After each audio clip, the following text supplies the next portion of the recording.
Hello friends, स्वागत है आपका अपने चैनल ई गुरुकुल ज्ञान पर। कैसे हैं आप लोग? उम्मीद है कि आप अच्छे होंगे और अपनी तैयारी मन लगा के अच्छे से कर रहे होंगे, क्योंकि हमें सफलता हासिल करनी है किसी भी कीमत पर। आज की डेट में कंपटीशन बहुत ज़्यादा बढ़ गया है। इसके लिए अगर आप सोचें हम ऐसे ही पढ़ लेते हैं, आज 4 घंटे पढ़ लिए, कल 10 घंटे पढ़ लिए, परसों गैप कर दिया या कुछ और इंजॉय कर लिया, ये सब कर लिया, ऐसे नहीं चलेगा काम। आज की जो तैयारी है, पहले क्या था, हम थोड़ा सा भी पढ़ लेते थे या कुछ एक दो बुक कवर कर लिया आपने, हो गया। अब हमें टेस्ट सीरीज भी लगानी है, थ्योरी भी कंप्लीट करनी है, मॉक टेस्ट भी देने हैं, लगातार तैयारी करनी है। आपको हर रोज शाम को अपनी डायरी में टॉपिक मेंशन करना है कि मुझे कल ये टॉपिक कवर करने हैं। किसी भी हाल में अपने एग्जाम जो भी आप चाहे यूपी का दे रहे हैं या किसी भी स्टेट का, केवीएस, एनबीएस, डीटीपीएसबी, जैसे कि आने वाला है पेपर बहुत जल्दी, इस मंथ के लास्ट तक वैकेंसी आ जाएगी। और तैयारी के लिए आपको बहुत ज़्यादा टाइम नहीं मिलेगा, 2 महीने मुश्किल से मिलेंगे आपको। जिस तरीके से डीएसपी पेपर ले रहा है तो आपको मुश्किल से 2 महीने मिलेंगे। तो तैयारी को अपने 2 से 3, यानी कि आप लगभग 70 से 80 दिन डिवाइड कर लो सिलेबस को। सबसे पहले आपको सिलेबस देखना है, उसको डिवाइड कर लो। फिर डेली का टारगेट रखिए कि आज मुझे ये टॉपिक कवर करना है। और इवनिंग में आप देखिए कि जब आपने वो पूरा दिन निकाल दिया है, कि क्या आपने वो अपना टारगेट अचीव कर पाया कि नहीं कर पाया। आपको खुद से अपने आप को पुश करना है, खुद से अपनी विल पावर को स्ट्रॉन्ग करना है। जो व्यक्ति सक्सेसफुल होते हैं उनमें कुछ अलग से नहीं होता है, बस उनकी विल पावर जो है, इच्छा शक्ति है काम करने की, वो हमेशा अपने लक्ष्य की ओर अग्रसर रहती है। यही कारण है कि वो लोग, कम एवरेज वाला बच्चा भी सक्सेस ले जाता है। उसका कारण यही है कि वो डेली के एक कंसिस्टेंसी रहती है कि आपने जो भी टारगेट फिक्स किया वो आपको अचीव करना ही करना है। अदरवाइज आप अपने आप खुद से, अगर आप उसे अचीव कर लेते हो, अपने आप को शाबाशी दीजिए। कुछ अच्छा खाने के लिए जो आपको पसंद हो, वो थोड़ी बहुत देर के लिए कुछ कर सकते हो, लेकिन हर रोज आपको अपने टारगेट शाम को बनाने हैं। अगले दिन उसे फॉलो करने हैं। अगले दिन नहीं बनाएंगे, एक रात पहले ही आप बना लेंगे। और जब आप अचीव नहीं कर पाएंगे तो आपको खुद से गिल्ट होगा, खुद से फील होगा कि आज का टारगेट नहीं हो पाया, कल आप उसको मिस नहीं कर पाएंगे। इस तरीके से अपनी तैयारी में लगे रहिए, तभी आप सफलता हासिल कर सकते हो। ठीक है, चलो बढ़ते हैं अपने क्वेश्चंस की तरफ। हम भक्तिकालीन साहित्य पे पहुंच गए हैं और आज हमारा उसका पार्ट 5 है। इससे पहले 4 पार्ट हमने कवर कर लिए हैं। आदिकालीन साहित्य कंप्लीट कर लिया है। अपने क्वेश्चंस की तरफ बढ़ते हैं। आज का पहला क्वेश्चन है हमारा, हिंदी काव्य की सब प्रकार की रचना शैली के ऊपर गोस्वामी जी ने अपना ऊंचा स्थान प्रतिष्ठित किया है। यह उच्चता से किसी को प्राप्त नहीं होता है। ठीक, यह उच्चता जो और किसी को प्राप्त नहीं है। ठीक है, ये बात जो है किसने बोली है? 4 आलोचक आपके सामने दिए हुए हैं। किसने बोली है ये बात? बोली है आचार्य रामचंद्र शुक्ल जी ने। इस तरीके की जो गहन, ठीक है, विचार वाली रचनाएं, जो पंक्तियां हैं, वो आचार्य रामचंद्र शुक्ल द्वारा ही दी गई हैं। आप देखेंगे कि इन्होंने सूरदास, तुलसीदास और जायसी, ठीक है, गोस्वामी का मतलब यहाँ पर तुलसीदास जी के लिए बोला गया है, तीनों ही कवियों पर गहन प्रकाश डाला है, अच्छा खासा प्रकाश डाला है। इनके बारे में खूब लिखा है और कह सकते हैं कि एक तरीके से कबीरदास के साथ नाइंसाफी की है। ठीक है, उनके बारे में ज्यादा कुछ भी नहीं लिखा इन्होंने, लेकिन सूरदास, तुलसीदास और जयसी के बारे में आचार्य रामचंद्र शुक्ल ने बहुत कुछ लिखा है, बहुत प्रकाश डाला है। अगला क्वेश्चन हमारे पास, तुलसी ने कलयुग का मानस, ठीक है, का वर्णन कौन से कांड में किया है? जो रामचरित मानस है, तुलसीदास जी ने 7 कांड में लिखी हुई है। बालकांड, अयोध्याकांड, अरण्यकांड, किष्किंधाकांड, ठीक है। तो वही इसमें से उत्तरकांड भी है। तो कौन से कांड में कलयुग के मानव की बात की गई? ठीक है, कलयुग का मानव जो है, मानस है, उसके बारे में। ठीक है, इससे पहले कल की वीडियो में मैंने आपको तुलसीदास से ही लगभग क्वेश्चन थे सारे जो मैंने आपको बताए हुए थे कि आपको कैसे जो रामचरित मानस है उसमें श्रोता और वक्ता के कितने, ठीक है, कितने वो हैं जोड़े, युग में कितने हैं? 4। ठीक है, इस तरीके से कितने कांड हैं? 7 कांड है। कौन से कांड ने कब शुरू किया, कहाँ से शुरू किया, तो आप पूरी पहले की वीडियो देख लेंगे तो आपके सारे क्वेश्चंस कवर हो जाएंगे। भाषाओं वाले क्वेश्चन कवर हो जाएंगे कि उनकी अवली वाली जो भाषा है, गीतावली, कृष्ण गीतावली, ये सारी ब्रज भाषा में है। तो आपने अगर 4th वीडियो नहीं देखा तो वहां जाके प्ले लिस्ट में जाके देख सकते हैं, तो आपको वहां से सारे क्वेश्चन कवर हो जाएंगे। मैंने ट्रिक के साथ आपको याद करवाए हैं बहुत अच्छे तरीके से, तो आपको एक बार सुनने में, 2 बार सुनने में अच्छे तरीके से याद हो जाएंगे। अगला क्वेश्चन है, कृष्ण भक्ति शाखा के दार्शनिक पीठिका तैयार करने वाले आचार्य। ठीक है, जो फिलोसफी है हमारे पास, जो दर्शन है, ठीक है, तो हर एक, जैसे कृष्ण के, राम के, जो भक्ति के लोग हैं, ठीक है, शाखा के लोग हैं, उनके लिए भी उनकी दार्शनिक पीठिका जो है किसने तैयार की? वो की है वल्लभाचार्य जी ने। ठीक है, किसने की है? वल्लभाचार्य जी ने। तो इसका आंसर करेक्ट क्या हो जाएगा? वल्लभाचार्य। वल्लभाचार्य के पुत्र का नाम क्या है? विठल नाम। ठीक है, वल्लभाचार्य द्वारा प्रवर्तित मार्ग को क्या कहा जाता है? इन्होंने जो अपना मार्ग अपनाया है, भक्ति का जो मार्ग अपनाया है, उसको कहते हैं पुष्टि मार्ग। क्या कहते हैं उसको? पुष्टि मार्ग। ठीक है, वल्लभाचार्य ने कृष्ण भक्ति धारा की जो है शाखा की पीठिका तैयार की है। ठीक है, और साथ ही साथ उनका जो मत है, उनका जो मार्ग है, वो पुष्टि मार्ग है। वल्लभाचार्य के 3 प्रकार के जीवों का वर्णन किया। निम्न में से कौन से जीव की चर्चा वल्लभाचार्य जी नहीं करते? आसक्त, प्रभाव, मर्यादा या पुष्ट जीव। आपको बताना है कि वो किस तरीके के जीव की, ठीक है, वो वर्णन नहीं करते हैं। तो उन्होंने मर्यादा की है, प्रभाव की है, पुष्टि तो उनका मार्ग ही है, ठीक है। आसक्त की नहीं की है हमें, ठीक है, आसक्त जीव की उन्होंने वर्णन नहीं किया, चर्चा नहीं की है। अब यहाँ पे मोस्ट इंपोर्टेंट एक छोटा सा टॉपिक है अष्टछाप के कवि, ठीक है। अष्टछाप 8 कवि हैं, इसीलिए इसका नाम अष्टछाप पड़ा है। जो भगवान के 8वां पहर जो सेवा करते हैं उसके लिए उनकी नियुक्ति हुई है 8 कवियों की, ठीक है, अलग अलग पहर में। तो यहाँ पर अष्टछाप कवि 8 कवि हैं। इनका छोटा सा एक टॉपिक है जिसमें से आपके एग्जाम में एक क्वेश्चन बन ही जाता है। इसको जब मैं थ्योरी पार्ट, आपका ये हमारी सीरीज कंप्लीट हो जाएगी, इसके बाद हम नोट्स अपना जो थ्योरी पार्ट है वो लेकर आएंगे, जिससे मैंने तैयारी की थी, मेरा अपना खुद का बनाया हुआ नोट्स, जिससे मैंने ट्रिक के साथ तैयार किया। मैं आपको आपकी तैयारी में हेल्प करूंगी आपकी, और उसमें मैं आपको बहुत अच्छे ढंग से बताऊंगी, ठीक है। तो यहाँ पर आपके क्वेश्चंस कर रहे हैं, जो हमारे क्वेश्चंस हैं उनको देख रहे हैं। तो यहाँ पर अगर आप क्वेश्चंस भी कवर कर लेते हैं तो भी आपकी 50% तैयारी हो जाती है, क्योंकि जितने भी क्वेश्चंस हैं वो सारे के सारे क्वेश्चन इस बुक में हैं। अष्टछाप की स्थापना जो है आपको बताना है 1556, 1565, 1542 या फिर 1585। तो 1565, ठीक है, क्या है, 1565 में अष्टछाप की स्थापना हुई थी। बल्लभाचार्य के पुत्र जो है विठलनाथ, ठीक है। अब यहाँ पे अगला क्वेश्चन भी आ गया, अष्टछाप की स्थापना किसने की थी, ठीक है, अष्टछाप की स्थापना किसने की थी। तो इसमें जो स्थापना की है वो बल्लभाचार्य के पुत्र हैं विठलनाथ ने की है। 4 शिष्य विठलनाथ जी के हैं, ठीक है, और 4 शिष्य बल्लभाचार्य जी के हैं। तो 4 मिलाकर इस तरीके से आपके 8 शिष्य हो जाते हैं, और उन 8 शिष्यों के द्वारा अष्टछाप की स्थापना, मतलब उसमें 8 पहर भगवान की जो सेवा की जाती है 24 घंटे, ठीक है, उसको अलग अलग पहर में डिवाइड करके फिर उनकी भगवान की भक्ति करते हैं, उसके लिए एक पूरा अष्टछाप बनाया है, ठीक है, उन्हीं को नाम दिया गया अष्टछाप। तो इसको भी मैंने ट्रिक से याद करवाया, जैसे बल्ले बल्ले कुंभा के सिर पर, ठीक है, इस तरीके से बैठो गोविंद चतुर्नंद है। तो 4 शिष्यों को कैसे याद रखना, विठलनाथ के कौन है, बल्लभाचार्य के कौन है। बहुत जल्दी ही मैं ये सीरीज आपकी कवर करा के थ्योरी पार्ट लेकर आने वाली हूँ, जिसमें मैं आपके DSSB की तैयारी मैं बहुत अच्छे से करा दूंगी एग्जाम तक। अभी तो आपके एग्जाम भी डेट भी नहीं आई है, और अभी तो वैकेंसी आने वाली है, वैकेंसी भी नहीं आई है, इसी मार्च में लास्ट तक आ जाएगी वैकेंसी। मैं आपकी बहुत अच्छे से तैयारी करा दूंगी, बस आप तैयारी करते रहें, तैयारी मन लगा के करते रहें। अगला क्वेश्चन है हमारा, सूरदास किसके शिष्य थे, विठलनाथ, चतुर्बुद्धदास, परमानंद दास, बल्लभाचार्य, ठीक है। आपको बताना है सूरदास जो है किसके शिष्य थे। अभी जो क्वेश्चन मैं आपको बता रही थी, तो सूरदास, ठीक है, ये है आपके बल्ले बल्ले कुंभा के सिर पर, ठीक है, सिर पर ऐसे करके बल्ले बल्ले से बल्लभाचार्य हो जाएंगे, ठीक है, कुंभा कुंभन दास, सिर पर सूरदास, ठीक है, इस तरीके से मैंने आपको याद करा। तो सूरदास के जो है बल्लभाचार्य, ठीक है, किसके शिष्य थे सूरदास, बल्लभाचार्य के। नंददास, ठीक है, तो बैठो गोविंद चतुर्नंद है, बैठो गोविंद चतुर्नंद है, बैठो से विठलनाथ हो जाएगा, बैठो गोविंद तो गोविंददास, चतुर से चतुर्बुद्धदास, और नंद से नंददास, ठीक है। तो नंददास के जो गुरु है वो कौन है, विठलनाथ, विठलनाथ के शिष्य कौन है, नंददास, ठीक है, नंददास। इस तरीके से अष्ट सखाओं के बाल लीलात्मक रूपादि का विस्तार पूर्वक उल्लेख किस ग्रंथ में मिलता है। यहाँ पे आपको अगला क्वेश्चन बताना है कि अष्ट सखा जो है, ठीक है, उनकी बाल लीला जो है वो किसमें प्रकाश डाला गया है, किसमें उल्लेख मिलता है, आपको बताना है ये क्वेश्चन। आप अपने भी आंसर टिक लगाइए, कमेंट सेक्शन में लिख के बताइए कि आप कितना स्कोर कर पा रहे हैं। तो ये है आपका भाव प्रकाश में, किसमें है, भाव प्रकाश में। अगला क्वेश्चन है, पूर्व मीमांसा भास के रचनाकार कौन है, बल्लभाचार्य, जैमिनी, पतंजलि या फिर कणाद। आपको बताना है पूर्व मीमांसा भास, इसके जो है कौन है, बल्लभाचार्य जी का ये ग्रंथ है, ठीक है, कौन सा, पूर्व मीमांसा भास। अगला है, सूरदास का जन्म कहाँ पर हुआ था, ये बहुत ही सिंपल क्वेश्चन है और ये सबको ही पता होगा, सिही नामक ग्राम में सूरदास जी का जन्म हुआ था, ठीक है। कुछ लोग अलग अलग तरीके से एक दो जगह और आपको मान्यता मिल जाएगी, लेकिन जो सर्वमान्य है वो सिही है। बल्लभाचार्य के संपर्क में आने से पूर्व सूरदास जो थे वो किसकी भक्ति, किस भाव की भक्ति करते थे, ठीक है। भक्ति की भी अलग अलग प्रकार है, माधुर्य भाव, दास्य भाव, साख्य भाव, वात्सल्य भाव, ठीक है।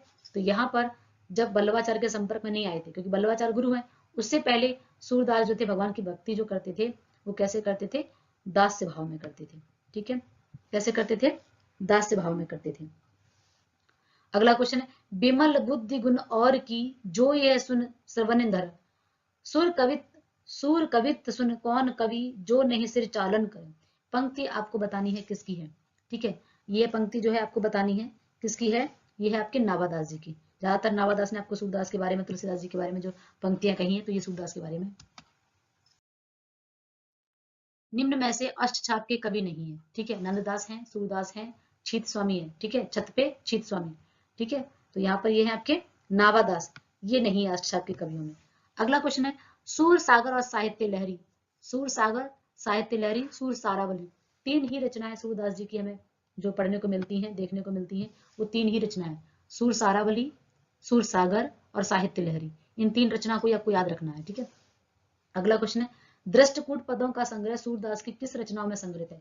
कि दृष्टकूट पदों का जो संग्रह है वो सूरदास के तीन जो ग्रंथ है, रचना है, उनमें से किस में मिलता है, तो ये मिलता है साहित्य लहरी में, दृष्टकूट पद, ठीक है। भ्रमर गीत का मुख्य आधार क्या है। भ्रमर गीत जिसमें भौरा बन के, ठीक है, इस तरीके से गोपियां, उद्धव, आपको ये 10th क्लास में भी इसमें पूछा गया कि भ्रमर गीत का मुख्य आधार क्या रहा है। तो ये आपको आंसर बताना है कि क्या आधार रहा है, ठीक है। द्वादश स्कंद में, या फिर गीता है, या फिर भागवत का 10वां स्कंद है, ठीक है। आपको बताना है अपना आंसर क्या है। ये है आपका भागवतम का 10वां स्कंद, ठीक है। अगला क्वेश्चन है अनुखन माधव माधव सुमिरत सुंदर भेली बधाई। ये बताना पंक्ति किसकी, विद्यापति, सूरदास, मीराबाई या फिर रसखान की। तो ये किसकी है, विद्यापति जी की। किसकी है, विद्यापति की।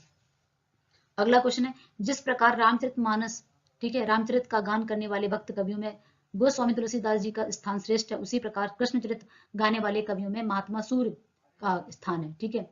ये हिंदी काव्य गगन के सूर्य और चंद्र के समान है। आपको याद रखना है कि सूर्य और चंद्र की तुलना किससे की गई है, तुलसी और सूरदास से, ठीक है। तो ये बात किसने बोली है, आचार्य रामचंद्र शुक्ल जी ने ही इतना प्रकाश डाला है सूरदास पर और तुलसीदास पर, ठीक है, जो मैं आपको बार बार बता रही हूँ। तो तुलसीदास और सूरदास, इनकी तुलना किससे की है, सूर्य और चंद्रमा की। कि अगर राम भक्तों की बात करें तो तुलसीदास का नाम आएगा, और अगर कृष्ण भक्ति की बात करें तो सूरदास का नाम आएगा। ये हमारे हिंदी काव्य गगन में सूर्य और चंद्रमा के समान है। कौन कह रहा है, आचार्य रामचंद्र शुक्ल जी। अगला क्वेश्चन है श्रृंगार और वात्सल्य के क्षेत्र में जहां तक इनकी दृष्टि पहुंची है वहां तक किसी कवि की नहीं। इन दोनों क्षेत्रों में तो इस महाकवि ने मानो औरों के लिए कुछ छोड़ा ही नहीं है। फिर आप बताइए ये पंक्ति किसकी हो सकती है, ये जो इतनी, ठीक है, किसके बारे में कही जा रही है, ये सूरदास जी के बारे में कही जा रही है। और ये फिर से मैं आपको बता रही हूँ, ये आचार्य रामचंद्र शुक्ल जी की है। सबसे ज्यादा पंक्तियां आपको आचार्य रामचंद्र शुक्ल के बारे में मिलती है। अगला क्वेश्चन है रसमंजरी के रचयिता कौन है। रसमंजरी के रचयिता आपको बताने हैं। रसमंजरी जो रचयिता है वो किसकी, इसके रचनाकार कौन है, इसके रचनाकार है नंददास, ठीक है। अगला क्वेश्चन है ताई छन उड़राज उदित रस रास सहायक कुमुक मंडित बदन प्रिया जन गागर नायक। किसकी पंक्ति है, सूरदास, नंददास, रसखान या फिर मीराबाई। आपको बताना है ये पंक्ति भी किसकी है, नंददास जी की है। किसकी पंक्ति है, नंददास जी की। आगे देखो मो मन गिरधर छप्पे अटकियो, ये बताइए ये जो है आप कृष्णदास की है, सूरदास की है, मीराबाई की है, परमानंद दास की है। किसकी है पंक्ति, ये पंक्ति आपके कृष्णदास की है। अष्टछाप के कवियों में कृष्णदास जो है वो सूरदास की तुलना में, ठीक है, उनके अपोजिट तरीके से, मतलब वो बहुत ज्यादा रचनाएं जो है कृष्ण के प्रेम के लिए, जैसे सूरदास करते हैं भक्ति, उसी तरीके की रचनाएं गाते हैं, लेकिन ये सूरदास के अपोजिट रहते हैं, ठीक है। तो कृष्णदास जो है वो, उन्होंने भी भगवान कृष्ण की भक्ति की है। सूरदास, कृष्णदास, परमानंद दास, ये सभी कृष्ण भक्त हैं। तो ये अष्टछाप के कवियों में है। अगला क्वेश्चन है कहा करो बैकुंठी जाए जहां नहीं नंद जहां न जसोदा नहीं जहां गोपी ग्वाल ना गाय। ये अब यहाँ ये आप याद रख सकते हो। इसमें आपको एक ट्रिक बता देती हूँ मैं कैसे याद रखना है। कि बैकुंठ में, ठीक है, हम लोग बोलते हैं ना कि हमें कहाँ जाना है, बैकुंठ धाम जाना है, ठीक है, यानी कि जो इस मृत्यु लोक से हमें जैसे हमारे जितने भी गीता, कुरान, बाइबल, हर जगह हम वापस बात करते हैं ना कि हमें वापस से मोक्ष की प्राप्ति चाहिए, बैकुंठ धाम जाना है। तो बैकुंठ में क्या है, परम आनंद। क्यों है वहां पे, हमें क्यों जाना है, क्योंकि मृत्यु लोक में आनंद नहीं है। बैकुंठ धाम में मोक्ष की प्राप्ति पर हमें क्या मिले, परम आनंद। तो ठीक है, ये हमें बैकुंठ में क्या मिलता है, परम आनंद। तो ये जो है किसकी लाइन है, ये परमानंद दास जी की। उम्मीद है कि ये लाइन आपको हमेशा याद रहेगी कि भाई जहां कहा करो बैकुंठ जाए। ठीक, परमानंद दास कृष्ण की भक्ति में, उनकी जो बाल लीला है, नंद दास कह रहे वहां नहीं जाना, बैकुंठ में भी नहीं जाना उन्हें। वो कह रहे नंद बाबा, जसोदा मैया, गोपी ग्वाल, इन सब में ही इतना आनंद है, तो बैकुंठ में जाने की क्या जरूरत है। ठीक है, इस तरीके से परमानंद दास कृष्ण की भक्ति करते हैं। अगला क्वेश्चन, संतन सो कहा सीकरी को काम आवत जात पनैया टूटे बिसर गयो हरिनाम। यहाँ पर संत कवि है एक, ठीक है, ज्यादातर आपने देखा कि जो हमारा मध्यकालीन साहित्य, मध्यकालीन इतिहास की बात करते हैं, यहाँ पर बहुत ज्यादा सामंतों का राजा लोग जो अपने दरबार में कवियों को भी रखते थे। लेकिन एक कवि ऐसे हैं जो उस समय अकबर का समय था, ठीक है, अकबर ने बुलाया, अकबर, ठीक है, तो इन कुंभन दास जी ने मना कर दिया आने के लिए, ठीक है, कि मुझे नहीं आना है, क्योंकि मैं तो केवल, जब कुंभन दास के बारे में अकबर ने सुना कि बहुत अच्छा गाते हैं कृष्ण भजन, तो सुनने की इच्छा हुई, अकबर ने बुलाया, लेकिन कुंभन दास ने मना कर दिया। सीकरी, फतेहपुर सीकरी आगरा, कि नहीं आना मुझे, मैं तो अपने भक्त के लिए गाता हूँ, मैं ऐसे नहीं जाऊंगा। तो स्वयं अकबर कुंभन दास के पास चलकर आए थे, तो उन्होंने ये बात बोली थी कुंभन दास ने कि संतन को कहाँ सीकरी को कम, कि मेरे पास तो इतना समय नहीं है कि मैं जाऊं राजा के दरबार, मैं तो केवल अपने भगवान के लिए गाता हूँ, ठीक है। अगला क्वेश्चन है, जुगल मानचरित किसकी रचना है? जुगल मानचरित किसकी रचना है? ये भी कृष्णदास की है, मैंने आपको बताया था कि ये सूरदास के अपोजिट रहते थे, ठीक है। तो कृष्णदास जुगल मानचरित, ठीक है। अगला क्वेश्चन है, हितजु को मंगल किसकी रचना है? हितजु को मंगल, ठीक है, आपको बताना है किसकी रचना है हितजु को मंगल।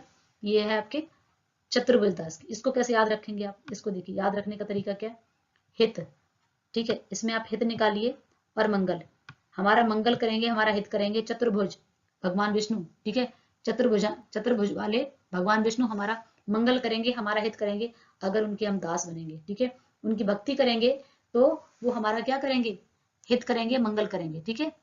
अगला क्वेश्चन है, राधा वल्लभी संप्रदाय के प्रवर्तक कौन है? ठीक है, राधा वल्लभी संप्रदाय आपके हित हरिवंश का है। किसका है? हित हरिवंश। अगला क्वेश्चन है, राधा सुधानिधि के रचनाकार कौन है? ठीक है, राधा सुधानिधि के रचनाकार कौन है? तो ये भी है आपके हित हरिवंश, ठीक है। अगला क्वेश्चन है, स्वास्थ्य श्री तुलसी कुलभूषण दूषण हरण गुसाई, बारंबार प्रणाम करूं अब हरऊं शोक समुदाय, ठीक है। यहाँ पर मैं आपको पिछले 3rd और 4th वीडियो मैंने आपको बताया था कि मीराबाई को जब बहुत प्रताड़ित किया जा रहा था तो उन्होंने क्या किया था, तुलसीदास, ठीक है, ये पंक्ति जो है मीराबाई की है, मीराबाई ने ये दोहा जो है वो लिखकर भेजा था तुलसीदास को कि स्वास्थ्य श्री तुलसी कुलभूषण दूषण हरण गुसाई, कि उनको किस प्रकार के कष्ट हैं, तब उन्होंने विनय पत्रिका की एक जो लाइन थी वो लिखकर भेजी थी तुलसीदास जी ने, और उस दोहे को पढ़कर, उस लाइन को पढ़कर मीराबाई ने गृह त्याग कर दिया था। अगला क्वेश्चन है हमारा, मीराबाई की उपासना किस भाव से? ये तो बहुत सिंपल सा था क्वेश्चन कि मीराबाई ने भगवान कृष्ण को अपने पति के रूप में माधुर्य भाव से भक्ति की थी, ठीक है। सबसे पहले अगर आता है तो आन डाल लें, ठीक है। अगला क्वेश्चन, नरसिंह जी का मायरा, ये भी मीराबाई की रचना है।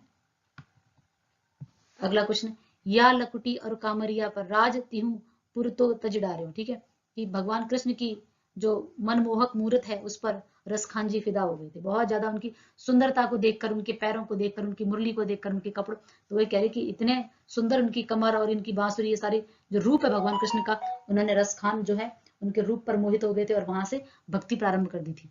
कि रसखान किस तरीके से भक्त बन गए, वहां वो कहते हैं कि भगवान से इतनी भक्ति करते हैं कि वहां से रज बनना चाहते हैं कि मुझे गोकुल वृंदावन की वृक्ष बना दो, पानी बना दो, रज बना दो। भगवान की सुंदरता पर इतने मोहित हैं कि उस पर तो चाहे कितने भी राज न्यौछावर कर दो, ठीक है। तो ये है रसखान के बारे में। 13 लाख संडीले आए सब साधन में गटके, ठीक है। सूरदास मदन मोहन आदि, ये आप देख रहे सूरदास नहीं है, ये सूरदास मदन मोहन, ये, ठीक है। तो ये इन्हीं की रचना है, सूरदास मदन मोहन की, ठीक है। अगला क्वेश्चन है हमारा, मन रे पर से हरि के चरण सुभग शीतल कमल कोवन त्रिभुवन ज्वाला हरण, पंक्ति किसकी है? आपको बताना है कि ये पंक्ति जो है वो किसकी है, ये मीराबाई की पंक्ति है, ठीक है। अगला क्वेश्चन है, दान लीला किसकी रचना है? दान लीला, मान लीला, ये बहुत सारी ऐसे 23 रचना है लगभग, ठीक है। कहीं कहीं जगह तो 72 बताए, नंददास की रचना है ये दान लीला, ठीक है। किसकी रचना है? नंददास जी की। पुष्टि मार्ग का जहाज, ये पुष्टि मार्ग का जहाज किसको कहा जाता है? सूरदास को कहा जाता है, ठीक है। और विठल नाथ ने बोला था, पुष्टि मार्ग का जहाज जात है, जा कछु लेना हो सो ले। अच्छे से तैयारी करते रहें, 2 से 3 बार वीडियो को सुनेंगे, निश्चित तौर पर आपको क्वेश्चन याद हो जाएंगे। आप थ्योरी पढ़ो, फिर से क्वेश्चन लगाओ, इंपोर्टेंट नोट्स बनाओ और बार बार रिवीजन करते रहें, 100% आपको सफलता मिलेगी। पढ़ते रहें और आगे बढ़ते रहें। धन्यवाद।